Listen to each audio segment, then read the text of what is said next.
the city. And we join Dallas Mayor Mike Rawlings now with an update from North Dallas. These neighborhoods, Deputy Mayor Pro Tem Adam Medrano and Omar Narvaez basically dovetail in this neighborhood and have been active. And then Jennifer Gates has got a council district that butts up against this area as well and has been affected by it. So I want to thank all of them for what they've been doing with citizens. Citizens should be calling the council members. That's our job, and we're pleased to help. We're also joined by Atmos spokeswoman Jennifer Altieri, who will speak in a moment, and Senior Vice President of Utilities Operations David Park. And we have Dallas Fire Rescue Assistant Chief Barry, and she'll be speaking. It's been a long day, as I said, nearing the end of a long week for many of us with the city of Dallas and with Atmos. On the evening of the funeral of this wonderful young lady that died in this horrible accident, we are working long hours to make sure that doesn't happen again, and that makes sure that as few members of the neighborhoods are inconvenienced and will continue to be taken care of in weeks ahead. As you know, this morning Atmos announced that they would be beginning a planned service outage for about 2,800 homes here in Northwest Dallas. We all agreed that it was important to come and give you what they did, and basically they shut off the gas at noon and they're cleaning up the lines, and they tell me that'll be completed by 5:30, or should be completed by this point today. Both Atmos and the city are devoting substantial resources to this effort to ensure the safety of our residents. On the city side, we have roughly 400 people working in various capacities, making sure that citizens are dealt with. And Atmos tells me they have 120 work crews from Mississippi, Louisiana, West Texas, and they are devoting all of their energies to make sure we take care of this issue as quickly as we can. Atmos also has about 30 volunteers assisting them, and we appreciate those volunteers. Dallas Police and Dallas Fire Rescue are devoting extra resources to ensure safety in this area, so I want to thank them for that. These are the men and women who begin every day trying to keep us safe, and they always step up without hesitation. Now, I have been in constant contact with Atmos leadership, and I appreciate their effort. We've had several conversations with the chairman of the board and an excellent staff. I've asked a lot of tough questions, and they've answered every one of them forthrightly, and I appreciate that sense of transparency. I've been assured that they are working as quickly as they can to accommodate both those residents who wish to stay in their homes and those that want to stay in a hotel. And as you know, they have assured us that they will pay for whatever it takes to do right by their customers during this challenging time. We've set up 2 rec centers, Bachman Lake and Walnut Hill, and I've been by those places, and you've seen the long lines, and those individuals are getting the resources they need. So long story short, if they want to stay in their house, Atmos is doing a per diem. If they want a hotel, we're going to get them a hotel and make sure that they get one. We have gotten some assistance from Visit Dallas and a company that they will work with to place all these residents in the hotels where rooms are available.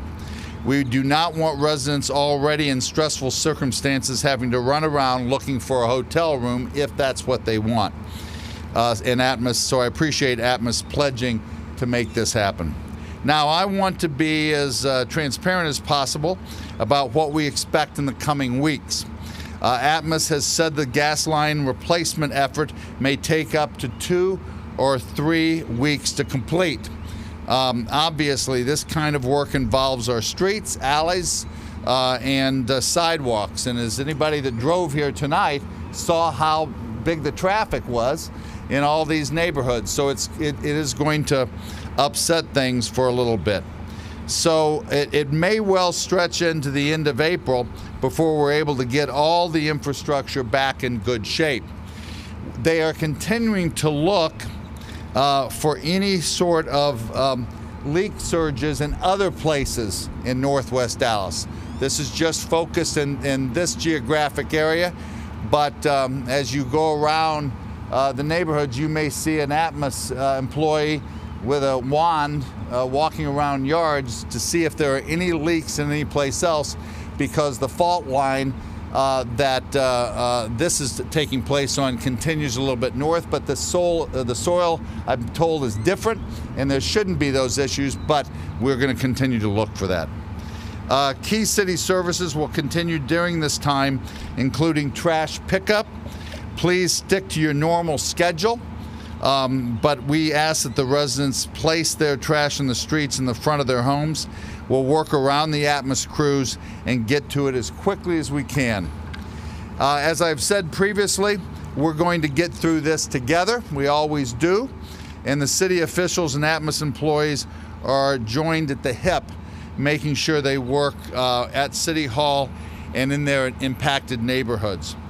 We're sharing information, asking and answering questions. We'll answer some of your questions when a few people talk here, and make sure we answer all that you have. I appreciate the partnership of Atmos, especially in Jennifer Altieri, and I'd like to introduce Jennifer, and she'll introduce David. Jennifer. Thank you. Thank you.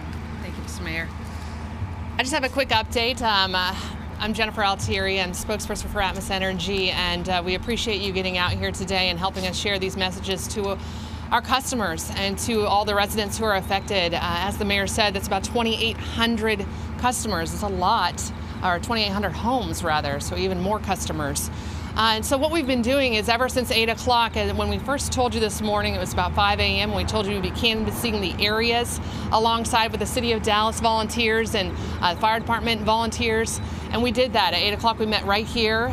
We went over what was going to happen. We went into the neighborhoods, and we did canvass the neighborhoods and went door to door and left information for those folks on where to go. Through that process, we have had several people stop by the command center here during the day. At 4 p.m. today, we actually did open up our 2 information sites. That was as planned. And as the mayor said, there are hundreds of people there right now looking for assistance. We are meeting their needs, or are attempting to meet their needs to the best of our ability right now. I can tell you we have more than 4 dozen volunteers out there, both that speak English and Spanish right now. And we're assisting with their financial needs. And that's what it's all about. It's about finding those hotel accommodations, finding ways to get them through this, because this is a terrible inconvenience for them. We understand that. And we're mindful of that, and we're going to get them through this. It's going to be a long process, and for that, we've had a successful day of our operations. Things have gone according to plan, and I wanted to introduce to you our Senior Vice President of Utility Operations, David Park, to give you an update on that. Mayor Rollins, thank you. My name is David Park. I'm Senior Vice President of Utility Operations, and I want to give you a little operation update. First, the planned outage is on schedule. It comes in a couple of steps, and that first major step is to isolate the system, and that is done. And so over the next couple hours, we'll kind of go through our final safety checks on that system, and that will be complete. So tomorrow, that really sets us up for staging in these 120 contract crews, construction crews, to come in and do the work of replacing the system in this affected area with a new modern poly pipe natural gas distribution system. Mains, services, meters, and as we bring these new systems in, bringing customers back to natural gas service, where we will bring service techs to their house to restore the service. We'll test their yard line, we'll test their house piping, and if any of it needs repair, then we will have plumbers there to repair it. at our expense and get them back in service. As the mayor mentioned, we expect that to take about 3 weeks, and we're going to go just as fast as we can. And that's why we have brought in all of these resources. The resources of Atmos Energy from multiple states are coming here, and what you're seeing is the commitment of this company and our employees, our great employees, coming here to take care of this community. Because our commitment here is to safety, and so we have also operationally put a compressed natural gas trailer has been hooked up to the Stephen C. Foster Elementary, so service there is restored and operational.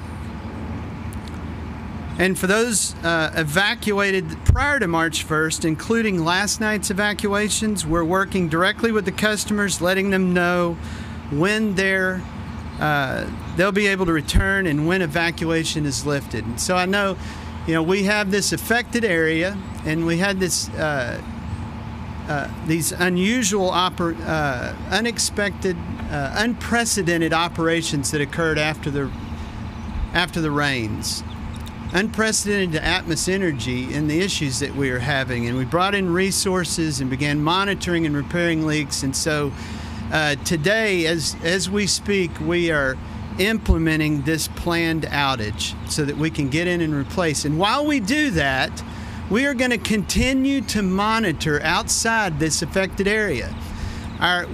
What we did is we brought in a geological expert who has explained to us these soil conditions that the mayor mentioned and that we've been communicating with him about, and that are confined to this area, and he's identified.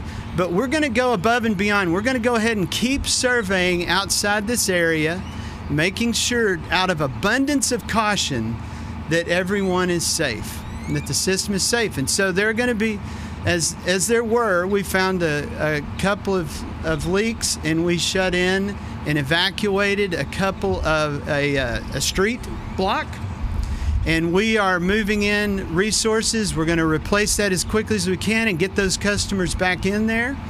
That was out of an abundance of caution. It was the right decision. These were unprecedented operations and operational issues, and we're going to take those precautions. And we know that it's disruptive to customers. We do, but we're going to do this because of safety.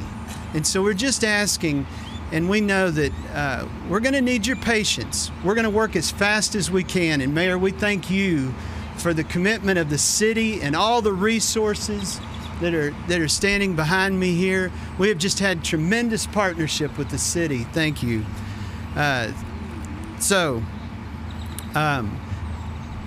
I also want to thank, if I can, just for a second, our Atmos Energy employees and our contractor partners. In addition to the tremendous resources that have been brought to bear by the city of Dallas in partnership, we also just have great employees that are working tirelessly right now because they care about our customers too. And so I want to thank them and thank our contractors that have dedicated so much to this unprecedented effort. Thank you. Thank you, David. Yeah. Now, we have some citizens that will want to remain in their homes without that gas, and if the temperature starts to drop, they may want to stay warm. So I wanted Dallas Fire Rescue Assistant Chief Berry to speak briefly about safety precautions that I think are important, and it's important to report this as well for those citizens. Chief Berry. On behalf of the Dallas Fire Rescue Department, I'd like to extend our condolences to the family that has experienced a loss. Safety of our citizens is paramount. And with that being said, our safety message this evening is surrounding electric space heaters and the use of candles. When using electric space heaters for temporary heating, you should always observe a 3-foot clearance and not have any type of combustible materials near the electric space heater, meaning clothing or paper. Also, candles should never be used unattended. You should never use candles for permanent lighting nor heating. And lastly, if there are any homes in the city of Dallas that is not equipped with a smoke detector and you cannot afford a smoke detector, please call our Fire Prevention Division at 214-670-7016, and we will install a smoke detector in your home. So with that, we got people standing way far back, so come on closer. We'll take some questions from folks if there's anything we didn't cover. All right, Dallas Mayor Mike Rawlings wrapping up a news conference on the gas shutdown in Northwest Dallas. The mayor saying they are working long hours to make sure another death does not occur from gas leaks in Northwest Dallas. 12-year-old Michelita Rogers was killed last Friday when her home exploded in that Northwest Dallas neighborhood.